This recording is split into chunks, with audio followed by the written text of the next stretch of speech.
Temperatures stay mild through the overnight. Notice our rain chances going from 20% at 1 o'clock in the afternoon to upwards of 80% by late evening. It's this evening and overnight that we expect the heaviest rain to really move in. So by the evening commute west of town, that's where we have the best chance to see some pockets of heavy downpours, maybe around the Katy area, up toward Brenham.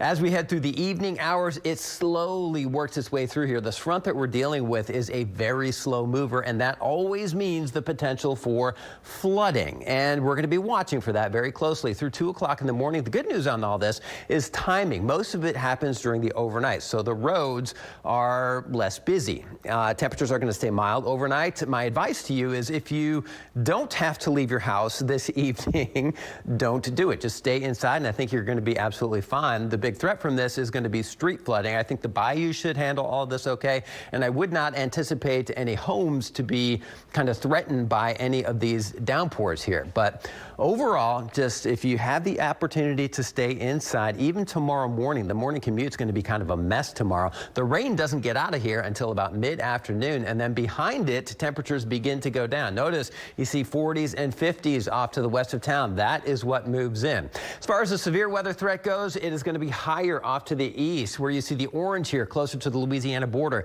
On a scale of 1 to 5, we're talking a 3, a 2, and then west, Metro Houston, a 1. So that's the lowest level of threat, but it is still there. The biggest threat being rain and the potential for flooding. 2, 3, 4 inches, I think, will be common in portions of southeast Texas. 5, 6 inches, not out of the realm of possibility. You can see Tomball right here on this particular futurecast, 5 inches, same for Conroe. Now, the actual placement of these numbers is always suspect. Our futurecast models have a hard time placing directly where the heaviest rain is going to be, but it usually gives a pretty good idea about the amount of rain, the rainfall. And so because of the potential for heavy rain, we've got the flash flood watch. Goes into effect 6 o'clock this evening, and it goes through tomorrow afternoon. Of course, flooding is the biggest threat. Wind and small hail, pea-sized hail possible. Of course, anytime you get thunderstorms, you have the potential for lightning. Tornadoes not likely, but you can never say never with an isolated weak tornado that could bring some gusty winds, 75 to 100 miles per hour. So later this afternoon, especially overnight tonight into the first half of tomorrow, we've got a lot of wet rain. It is going to be a soaker, so make sure you have your umbrellas this afternoon and just stay inside this evening and, if you can, tomorrow morning.